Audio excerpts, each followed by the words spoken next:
I am Vanessa, 35, and today I buried my husband James overseas. After 30 sleepless hours traveling home, I texted our family group chat. Flight lands at 5 o'clock p.m. Can someone pick me up? My brother Troy replied, "We are busy. Try Uber." Mom added, "Why didn't you plan better?" With trembling fingers, I typed, "No worries," while silently collapsing inside. I had no idea that within hours my family would be watching my tragedy unfold on their evening news. Before grief rewrote my entire existence, I had what most would call a picture-perfect life. James and I met during sophomore year of college. He spilled coffee on my economics textbook, insisted on buying me a new one, and somehow managed to turn that disaster into a dinner date.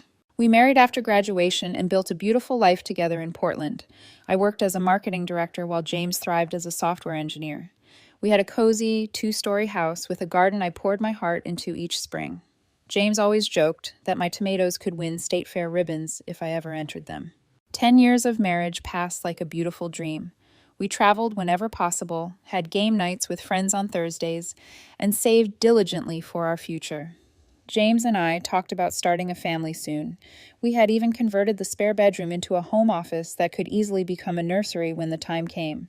Everything changed last fall when James was offered a 6-month contract with an international tech company in Singapore.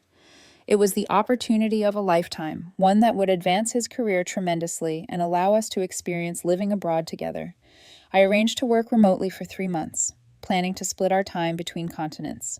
We were so excited about the adventure ahead. The night before his departure, we had a special dinner at home. I still remember every detail: the soft music playing in the background, the flickering candles on our dining table, and the way James looked at me when he promised this opportunity would make our future even brighter. 6 months will fly by, he assured me, his fingers intertwined with mine, and then we'll start the next chapter. We video called every day for the first 2 months. I flew out to visit him for 3 weeks around the holidays, and it felt like a second honeymoon. Singapore was beautiful, vibrant, and exciting. James showed me around the city, introduced me to his coworkers, and we explored neighboring islands on weekends. Everything seemed perfect. We even started seriously discussing trying for a baby when his contract ended. Then came the call that shattered my world. I was back in Portland when James complained about a severe headache during our morning video chat. "Probably just stress," he said, massaging his temples. "Big project deadline coming up." 8 hours later, his coworker called from James' phone. My husband had collapsed during a meeting and been rushed to the hospital. I booked the first available flight, but by the time I arrived 26 hours later, James was already in a coma. "Brain aneurysm," the doctors explained. They performed emergency surgery, but the damage was catastrophic. For 5 days, I sat by his hospital bed, holding his hand, talking to him, praying for a miracle that never came. James never regained consciousness. He was only 37 years old. The nightmare of dealing with a foreign hospital system alone was overwhelming. Every form was confusing. Every conversation was stilted through translation apps or harried hospital interpreters. I called my family back home daily, desperate for emotional support, but our conversations were brief. "We're praying for you," they would say before explaining why they needed to rush off the phone. My mother asked if I had thought to purchase travel insurance. My brother Troy suggested I hire a local service to handle things so I could come home sooner, but I couldn't leave James. Not like that. Not in a country where he knew no one but his coworkers. I stayed and handled everything myself. The paperwork for his death certificate took 3 full days and countless office visits. Arranging for a burial in Singapore, because the costs of transporting his body home were prohibitively expensive, required navigating unfamiliar customs and traditions. The funeral was small: some of his co-workers, a few expats he had befriended, and me. No family, no lifelong friends. My parents said the flight was too expensive on short notice. My brother had critical work obligations. I stood alone as they lowered my husband into the ground, a world away from everyone we loved. The financial strain was crushing. Our insurance covered some expenses, but international policies had limitations I never thought to examine before tragedy struck. I drained our savings and maxed out credit cards to pay for everything.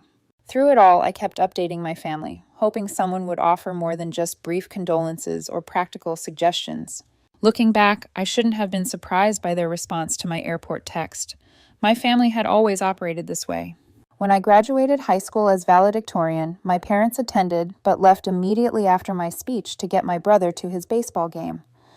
At my college graduation, they arrived late and left early. Even at my wedding, my mother spent more time fussing over Troy, bringing the wrong girlfriend, than celebrating my marriage. I had spent my entire life accommodating their priorities, making excuses for their behavior, and telling myself that family just had different ways of showing love. Now, standing at my husband's grave on the other side of the world, I finally understood that some people simply do not have the capacity to put others first, even in moments of desperate need. After the funeral, a whole new nightmare began. The Singaporean bureaucracy required multiple certified copies of death certificates, each needing to be authenticated at different government offices spread across the city. I spent 3 days shuttling between buildings in the tropical heat, standing in endless lines and trying to explain my situation through grief-choked words. Each night, I collapsed in our rented apartment, surrounded by James's clothes that still smelled like him. On my final morning in Singapore, I visited James's grave one last time. The cemetery was peaceful at dawn, birds singing in the lush trees overhead. I placed fresh flowers beside his simple headstone and sat on the dewy grass, telling him everything I was bringing home: his favorite books, the watch I had given him for our 5th anniversary, the collection of seashells we had gathered during our weekend trips to nearby beaches. "I will keep you alive in my heart," I whispered, pressing my palm against the cool marble, "every day for the rest of my life." My journey home stretched over 30 hours. First, a 6-hour delay in Singapore due to mechanical issues. Then, a missed connection in Tokyo requiring an overnight stay in an airport hotel. The final leg included turbulence, so severe the flight attendants remained seated for 2 hours. By the time we began our descent into Portland, I had been traveling for more than a day straight, had barely eaten, and was running purely on grief and determination. During those endless travel hours, my mind kept returning to childhood memories, seeing patterns I had previously excused. When I was 8, I broke my arm falling from the backyard treehouse. My parents took me to the emergency room but left me with a neighbor to wait while they took Troy to his championship soccer game. "He can't miss this," my mother explained. "The whole team is counting on him." When I earned a scholarship to my dream college, my father's first question was whether it would cost them anything. "Troy had expensive sports camps that summer," he reminded me. "College was my choice, so I should handle the finances." I worked 2 jobs between classes while Troy attended an out-of-state university fully funded by our parents. My wedding day featured my mother criticizing my dress as impractical and my father complaining about the cost of the modest venue. Troy showed up an hour late to the ceremony. James had noticed their behavior but gently encouraged me to focus on our happiness instead. "We can't change them," he said, "but we can choose how much power they have over our joy." Throughout the funeral arrangements in Singapore, I had called home almost daily. Most calls went to voicemail. When someone did answer, conversations were brief and focused on when I would return rather than how I was coping. My mother suggested I was dwelling on my grief by staying for the funeral rather than simply having James cremated immediately. Troy asked if James had life insurance before expressing concern about a work presentation he was struggling with.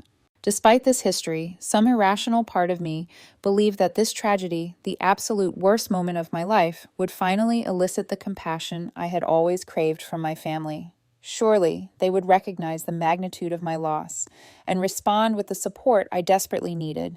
3 days before my final flight home, I messaged our family group chat with my itinerary details. The responses were minimal. Thumbs-up emojis from both parents and Troy asking if I was bringing any souvenirs. I clarified my arrival time twice more before boarding my final flight, hoping someone would offer to meet me at the airport. No one did, but I made one last attempt as we touched down on American soil. "Troy, we are busy. Try Uber." It felt like a physical blow. "Mom, why didn't you plan better?" Her words made me question whether I had ever truly mattered to them at all. In that moment, sitting in a cramped airplane seat, surrounded by passengers eager to disembark, I made a silent promise to James and to myself. This would be the last time I expected water from an empty well. Portland International Airport buzzed with afternoon activity as I made my way through customs. The fluorescent lighting hurt my eyes after so many sleepless nights, and every announcement over the PA system made me flinch. I navigated the crowded terminal on autopilot, my body present while my mind remained thousands of miles away with James. I stood at the baggage claim, watching suitcases circle endlessly on the conveyor belt. Mine were easy to identify: one large black suitcase containing my clothes, and 2 others packed with James's possessions. The things I could not bear to leave behind. His favorite sweater, the leather journal I had given him last Christmas, photo albums, the coffee mug he used every morning, fragments of our life together that now represented everything I had left of him. My phone buzzed with another message in the family chat. I opened it, hoping someone had reconsidered. Troy. Seriously, sis, we can't rearrange our schedules last minute. This is why planning exists. Mom. Your father and I have dinner with the Hendersons tonight. We RSVP'd weeks ago. Dad. The forecast says rain later. Drive carefully when you get home. I stared at the screen, a familiar hollow feeling spreading through my chest. Not even a question about how I was doing or if I had arrived safely. No acknowledgement of what I had just been through. I typed a simple, "No worries, I understand." And though I didn't understand at all, how could dinner plans or social obligations outweigh the need to support your daughter who just buried her husband alone? The weight of the suitcases made me stagger as I loaded them onto a cart. James's possessions suddenly felt impossibly heavy, both physically and emotionally. As I struggled toward the exit, one of the wheels on the cart stuck, sending the top suitcase crashing to the ground. It burst open, spilling James's clothes across the polished airport floor. I dropped to my knees, frantically gathering his belongings as tears blurred my vision. A blue sweater, his favorite running shoes, the tie he wore to fancy dinners. Each item I touched unleashed fresh waves of grief. "Let me help you, ma'am." An airport employee knelt beside me, gently collecting scattered items. Her name tag read Gloria. She had kind eyes that crinkled at the corners. "Are you all right?" The simple question broke something inside me. When was the last time someone had asked if I was all right, not how soon I would get over it, or what practical steps I needed to take, but simply if I was okay? "My husband died," I whispered. "I just buried him in Singapore." Gloria's expression softened with genuine compassion. She helped me repack the suitcase in silence, then personally escorted me to the ride-share pickup area. "Is someone coming for you?" she asked. I shook my head. "No, my family is busy." Her frown spoke volumes, but she didn't comment. Instead, she waited with me until the rideshare arrived, helped load my luggage, and squeezed my hand before I got in. "Take care of yourself," she said. It was more comfort than my own family had offered. The rideshare cost $78 due to rush hour pricing. The driver, an older man named Paul, made polite conversation as we navigated through heavy traffic. When he asked about my trip, I gave vague answers, afraid I would shatter completely if I spoke the truth aloud. He seemed to sense my distress and turned on soft music, occasionally pointing out changes to the city that had occurred in recent months. After nearly an hour, we pulled into my driveway. The house looked exactly as I had left it, yet completely different. James would never again open that front door, never again pull into this driveway, never again complain about the maple tree dropping seeds that clogged the gutters. Paul helped carry my luggage to the porch. As he set down the last bag, he hesitated. "Are you sure you're okay, miss? You seem, well, like you might need someone." I assured him I was fine, tipped him generously, and watched his taillights disappear down the street before fumbling with my house keys. The door swung open to reveal a cold, dark interior. I had asked my mother to adjust the thermostat the day before my arrival. She had apparently forgotten. Inside, stale air greeted me. Mail overflowed from the basket by the door. Another task my family had promised to handle, but clearly ignored. The refrigerator contained only expired condiments and a moldy container of something unidentifiable. My brother had assured me he would stock basic necessities before my return. Too exhausted to deal with any of it, I dragged myself upstairs to our bedroom. I couldn't bear to sleep in our bed, so I curled up in the armchair by the window, still wearing my coat because the house was so cold. Surrounded by photographs of happier times, I finally allowed myself to break down completely. I woke hours later, disoriented and shivering. The house was silent in a way it had never been when James was alive. No footsteps in the hallway, no coffee maker gurgling downstairs, no off-key humming from the shower, just emptiness and the occasional creak of settling wood. James's closet door stood partially open, revealing the clothes he had left behind. My family had promised to organize his belongings to make my return easier. Inside, I found everything untouched. His shoes lined up precisely as he had left them. His favorite flannel shirt still hung on the hook where he had placed it the morning he left for Singapore. Every item exactly where it had been 6 months ago, preserved like a museum to the life we once had. I sank to the floor of the closet, pulling his shirt into my arms, desperately searching for any lingering trace of his scent. There was nothing, just clean cotton and the faint mustiness of a space unopened for too long. I had carried pieces of him across the ocean only to find that the pieces I had left behind no longer felt like him at all. Morning arrived with a strange gurgling sound from downstairs. Stiff from sleeping in the chair, I made my way down to investigate.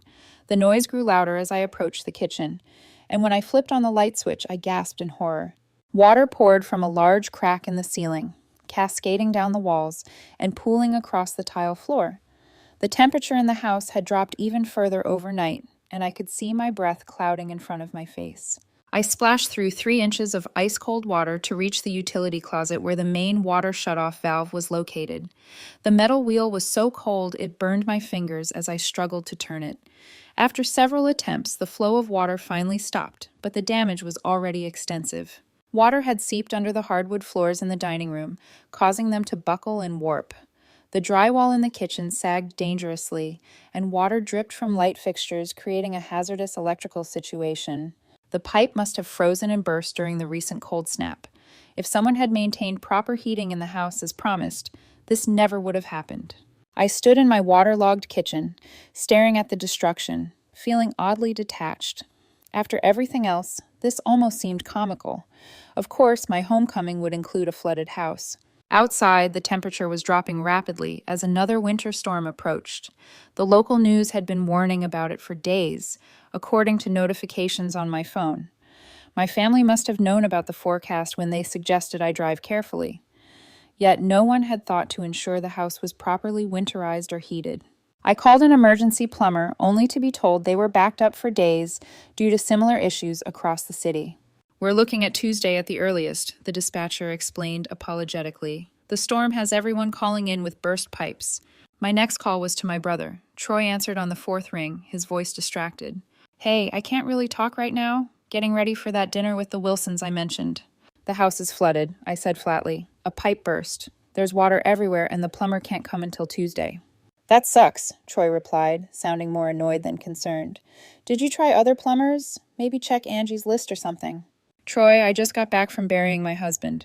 I've been traveling for more than a day straight. I can't stay here. There's water in the electrical fixtures and no heat.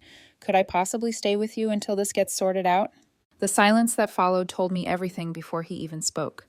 "Actually, tonight is really bad timing. Lisa and I have the Wilsons coming over, clients I've been trying to land for months, and our guest room is full of Lisa's crafting supplies right now. Have you called Mom and Dad?" I ended that call and tried my parents next. My mother answered with immediate excuses. "Oh, honey, you know we would normally say yes, but the bridge club is meeting here tomorrow and we've spent all day preparing. Plus, your father's back has been acting up. We just can't handle guests right now. What about a hotel? You should have insurance for that sort of thing." By this point, I hadn't eaten a proper meal in over 24 hours. The international travel, the grief, and now this crisis had left me physically depleted. I felt lightheaded and nauseated as I tried to navigate through the flooded kitchen to find anything edible. The power flickered ominously as the storm outside intensified. I managed to locate a package of stale crackers in a cupboard and ate them mechanically while standing in water that had now soaked through my shoes and socks. My extremities were beginning to go numb from the cold, but I couldn't seem to make myself care enough to find dry clothes. Everything felt distant and unimportant. In a last desperate attempt to fix something, anything, I decided to check the electrical panel in the basement to see if I could at least get some heat working in part of the house. The basement stairs were slick with water, and I gripped the railing tightly as I made my way down. The musty space was partially flooded, with water reaching my ankles. I sloshed toward the electrical panel on the far wall, using my phone flashlight to guide me. As I reached for the panel door, my foot slipped on the wet concrete. I fell forward, my hand instinctively bracing against the metal box. A sharp jolt of electricity shot through my arm, throwing me backward. My head struck something hard as I fell, and for a moment, everything went dark. I came to on the basement floor, disoriented and shivering violently. My right arm tingled painfully from the electrical shock, and something warm trickled down the side of my face. When I touched my temple, my fingers came away red with blood. The fall had left a gash just above my eyebrow. Struggling to my feet, I felt a wave of dizziness wash over me. The basement seemed to tilt and spin around me as I staggered toward the stairs. Each step required immense concentration. Halfway up, I had to stop and sit, my vision blurring at the edges. By the time I reached the main floor again, I was barely conscious. I collapsed onto the sofa in the living room, unable to go any further. The house had grown colder still, and I could no longer feel my fingers or toes. Some distant part of my mind recognized the symptoms of hypothermia setting in, but I couldn't summon the energy to care. As I drifted in and out of consciousness, a high-pitched beeping penetrated the fog in my brain. The carbon monoxide detector was going off. Something was wrong with the heating system, perhaps damaged by the water or malfunctioning due to the storm. The toxic gas was filling the house while I lay incapacitated, unable to reach help. My phone lay on the coffee table just inches from my hand, yet it might as well have been miles away. My limbs refused to cooperate, and darkness crept in at the edges of my vision. In what I believe might be my final conscious moments, a strange calm settled over me.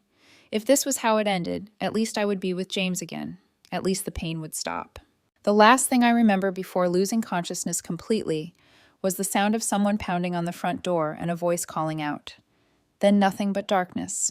I later learned that Diane Foster, my neighbor from across the street, had noticed water flowing out from under my front door and down the porch steps. Concerned, she had tried calling first, then came over to investigate. When no one answered her knocks, but she heard the carbon monoxide alarm blaring inside, she immediately called emergency services. The firefighters broke down the door to find me unconscious on the sofa, the house dangerously cold and partially flooded, with carbon monoxide levels well above the safety threshold. According to the paramedics who transported me to Portland General Hospital, I was suffering from moderate hypothermia, carbon monoxide poisoning, a concussion, and the effects of an electrical shock. A few more hours and we would have been looking at a very different outcome, one of them reportedly told the emergency room doctor. At the hospital, the medical team worked quickly to raise my body temperature and administer oxygen to counteract the carbon monoxide in my system. They cleaned and stitched the gash on my temple, monitored my heart for any arrhythmias caused by the electrical shock, and conducted neurological tests to assess the severity of my concussion. When they found my passport with the recent Singapore stamps and noticed my wedding ring, a compassionate nurse named Sarah gently asked about my circumstances. In my semi-conscious state, I apparently told her everything. James's death, the overseas funeral, my family's response to my request for a ride, and returning to a cold, neglected house. Sarah documented it all in my medical chart, concerned about my lack of a support system upon discharge. What neither of us knew was that a local reporter named Michael Chen was at the hospital covering storm-related injuries for the evening news. He overheard a paramedic discussing my case in the break room, the bizarre confluence of tragedy that led to a newly widowed woman being found near death in her own home. The human interest angle was too compelling to ignore. Michael interviewed Diane, who shared that she had seen me arrive home by rideshare the previous afternoon. She looked exhausted, completely drained, Diane told the camera. I meant to go welcome her back, but with the storm coming, I got busy preparing my own house. I feel terrible now, knowing what she was going through alone.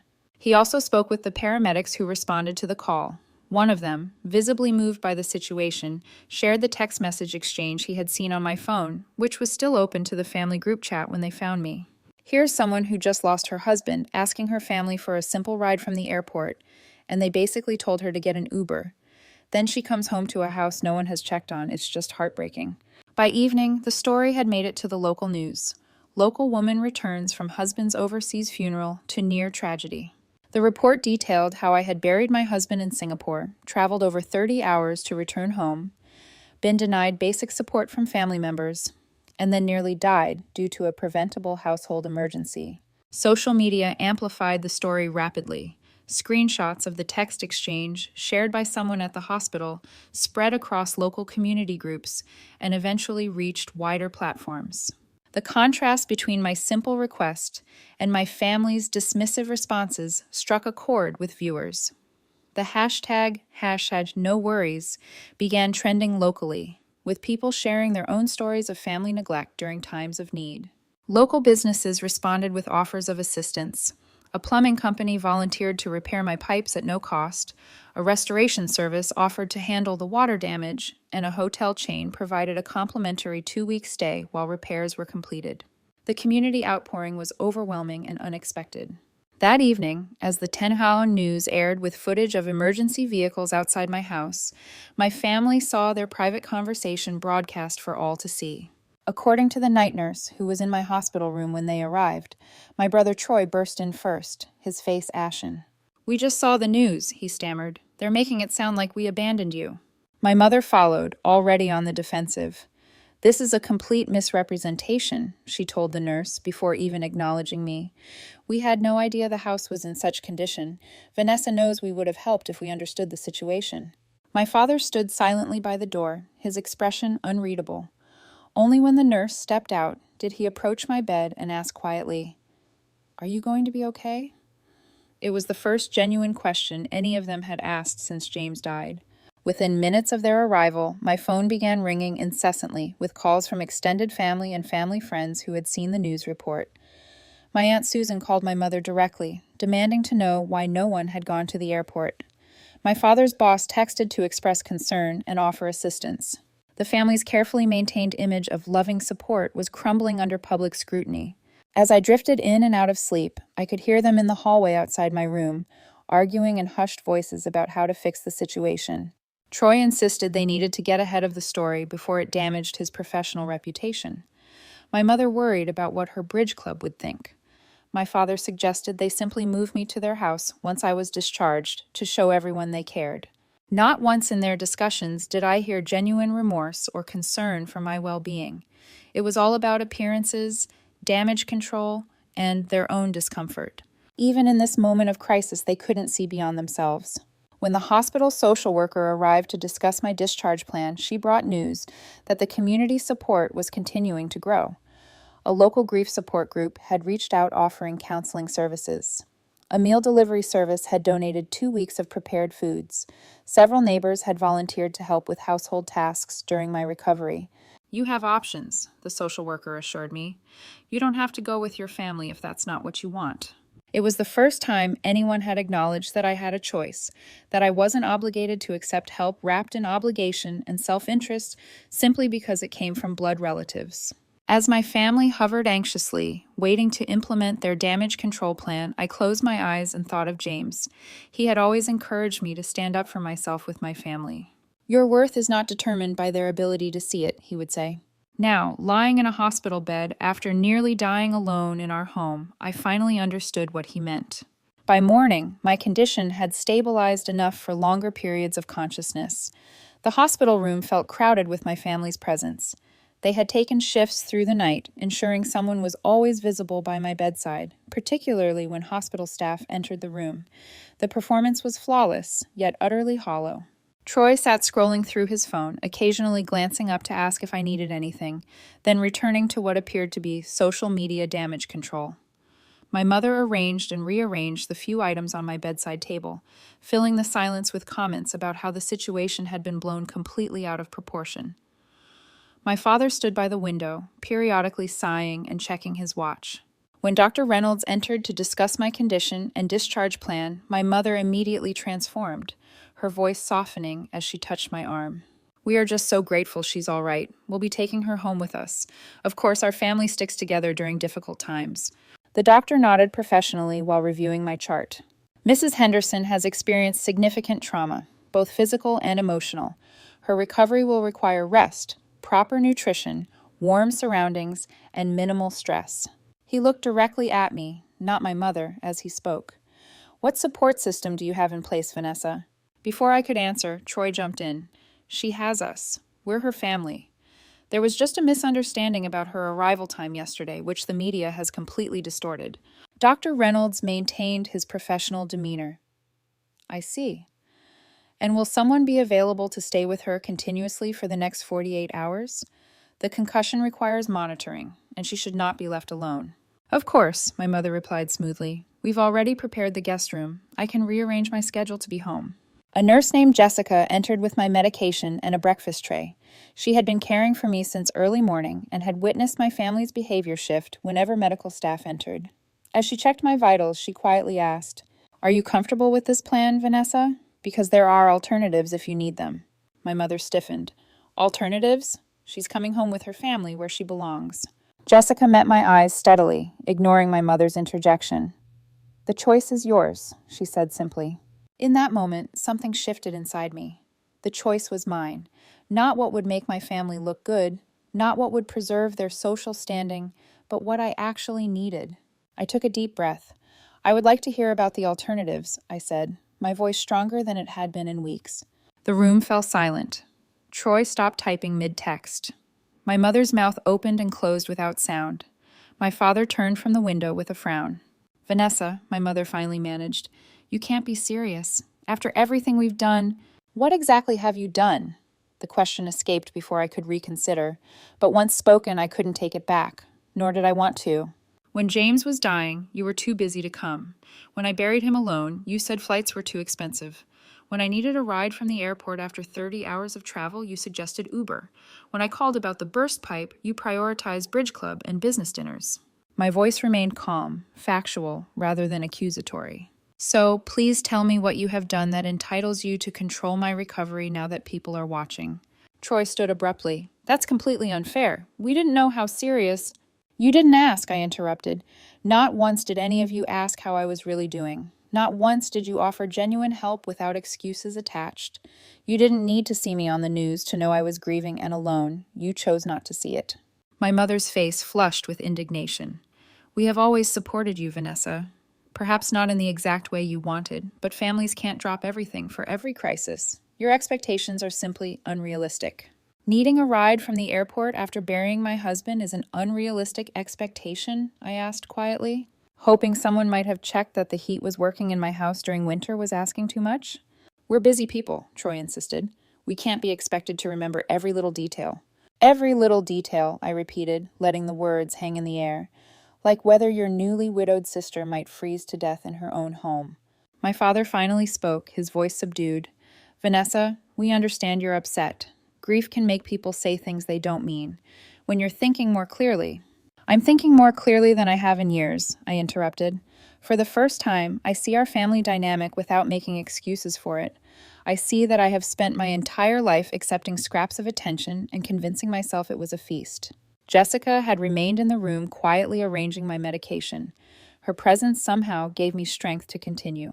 "I don't hate you," I said, looking at each of them in turn. "I don't even blame you for being who you are, but I will no longer pretend that you can give me what I need right now, or that you would, even if you could." My mother's eyes narrowed. "So, you'd rather stay with strangers than your own family?" "I'm saying I choose to prioritize my healing over maintaining our family's image. I choose to surround myself with genuine support rather than obligation disguised as care." The social worker, Miss Patel, entered with a folder of information. My family fell silent, aware that a continued argument might appear poorly in front of hospital staff. Miss Patel explained the community resources that had been arranged: a 2-week stay at the Riverview Hotel while my home was repaired, meal delivery services, transportation to medical appointments, and a connection to a grief support group that met twice weekly. "Several neighbors have also volunteered to check in regularly," she added, "and the restoration company working on your house has offered to install a security system with remote monitoring to prevent future emergencies." The contrast between this outpouring from strangers and my family's reluctant, image-conscious support could not have been more stark. While my family stared in stunned silence, I accepted the arrangements presented by Miss Patel. "This is ridiculous," Troy finally sputtered. "You're choosing random people over your own blood." I looked at my brother, really looked at him, perhaps for the first time. "I'm choosing kindness over obligation. I'm choosing to value myself enough to accept help that comes without conditions or resentment." My mother gathered her purse, her movements stiff with indignation. "When you come to your senses, we'll be waiting. But don't expect us to drop everything again when you decide you need us."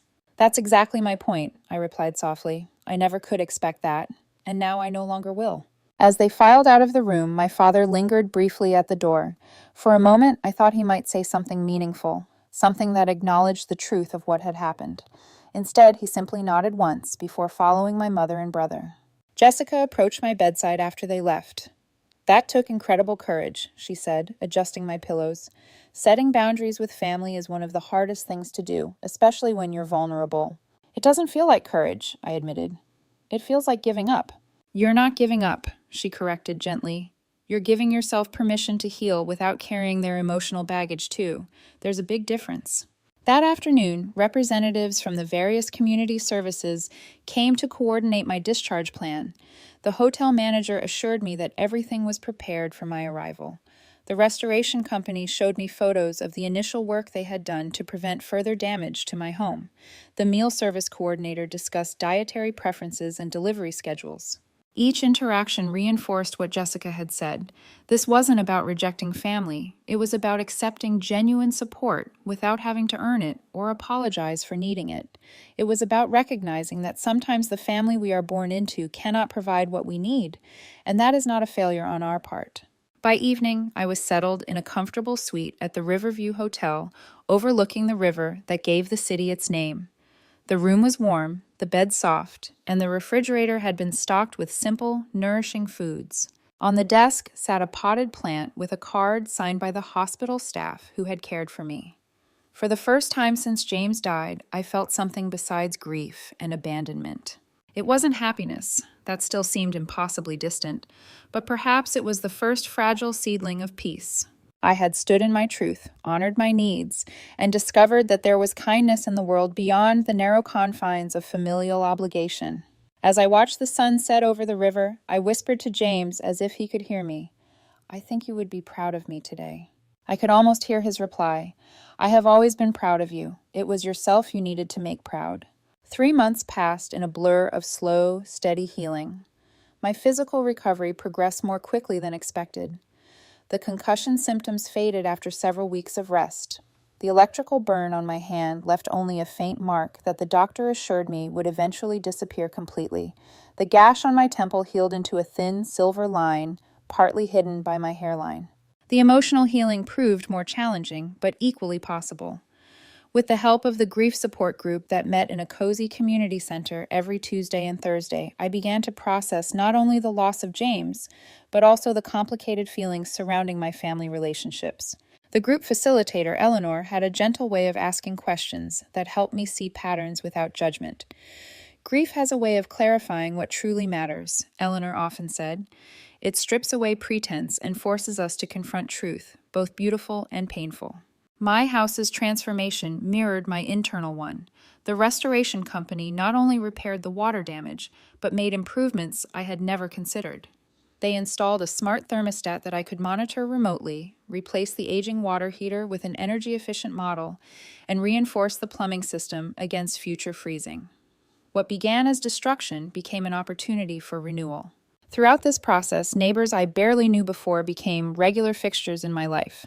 Diane from across the street brought homemade soup every Sunday.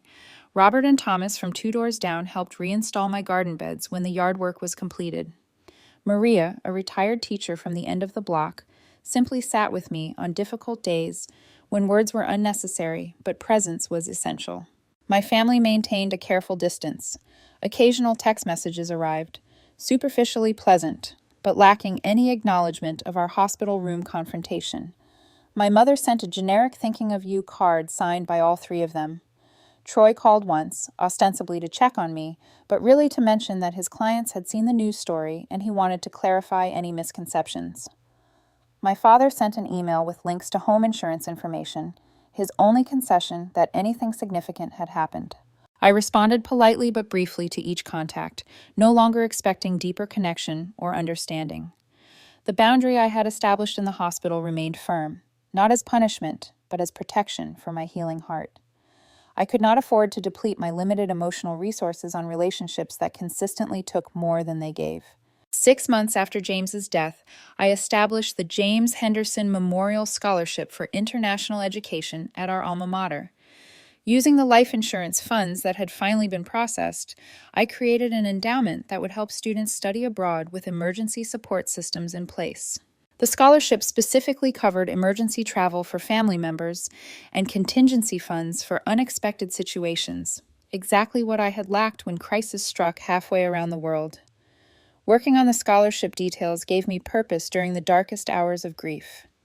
Each provision I included reflected a lesson learned through painful experience.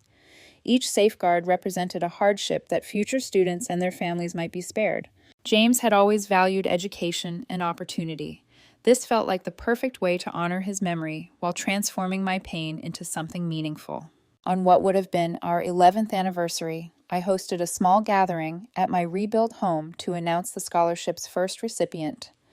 Close friends who had supported me through everything joined the celebration, along with new friends made during my recovery journey. My family received invitations but sent regrets, citing prior commitments. As I presented the scholarship certificate to Angela, a bright-eyed junior planning to study in Japan, I felt James's presence more strongly than I had since his death, not as a ghost or supernatural visitation, but as the enduring impact of the love we had shared. His influence remained in how I approached challenges, in my capacity for resilience, and in my ability to create meaning from suffering. This scholarship exists because of a great love and a profound loss, I told the small audience gathered in my living room, but also because of an unexpected lesson, that family can be found in the most surprising places, formed not necessarily by blood, but by who shows up when showing up matters most. The following week, I received a letter from my father, an actual handwritten letter, something I had never received from him before. Unlike the superficial communications of previous months, this one contained something rare, reflection. I have been thinking about what happened after you returned from Singapore, he wrote. While your mother and brother may never see it clearly, I want you to know that I recognize our failure, not just in the practical matters of airport rides and house maintenance, but in the deeper obligation to provide comfort during your darkest hours. I have no excuses to offer, only a late and insufficient acknowledgement. The man you married would be proud of the woman you have become in his absence. Perhaps someday, if you are willing, we might find a way forward, not as we were, but as we could be. I didn't respond immediately. The letter required contemplation, not reaction. I discussed it with my therapist, who had been helping me navigate grief and family dynamics for several months. What do you want from a relationship with your father? She asked. Not what you think you should want, or what might make him feel better, but what would actually serve your well-being. The question stayed with me for days. Eventually, I wrote back with boundaries and expectations clearly stated. I expressed willingness for occasional lunches, just the two of us, with the understanding that these meetings were exploratory, not obligatory. I would not be returning to family gatherings or holiday celebrations in the immediate future. Any relationship moving forward would be based on mutual respect and genuine connection, not performance or obligation. To my surprise, he agreed to these terms without argument. Our first lunch was awkward but civil. The second, slightly less so. By the third, we had found a careful rhythm of conversation that acknowledged our history without being defined by it. It was not the close father-daughter bond some might envy, but it was authentic in a way our previous relationship had never been. My brother and mother maintained their distance, occasionally sending holiday cards or impersonal gifts, but never addressing the fundamental issues that had led to our estrangement.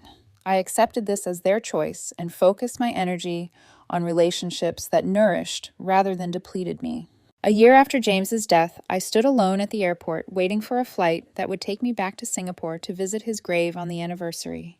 As I watched families reunite around me, the embraces, the excited chatter, the genuine joy of reconnection, I felt a complex mixture of emotions.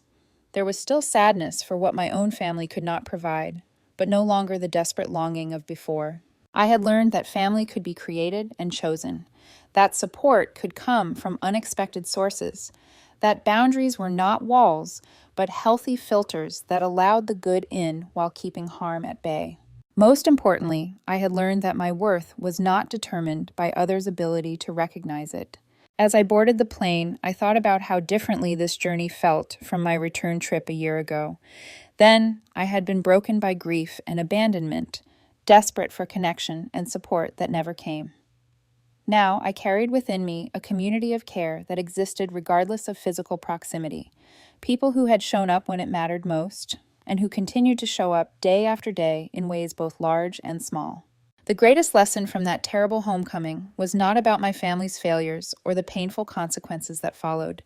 It was about the remarkable capacity of human beings to step forward and hold space for each other's pain, about the healing power of being truly seen in your darkest moments, about the family we create when the one we were born into cannot meet our needs.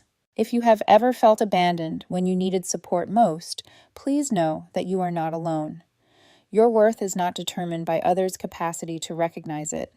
Sometimes the people we expect to be there for us simply cannot provide what we need due to their own limitations, not our lack of value.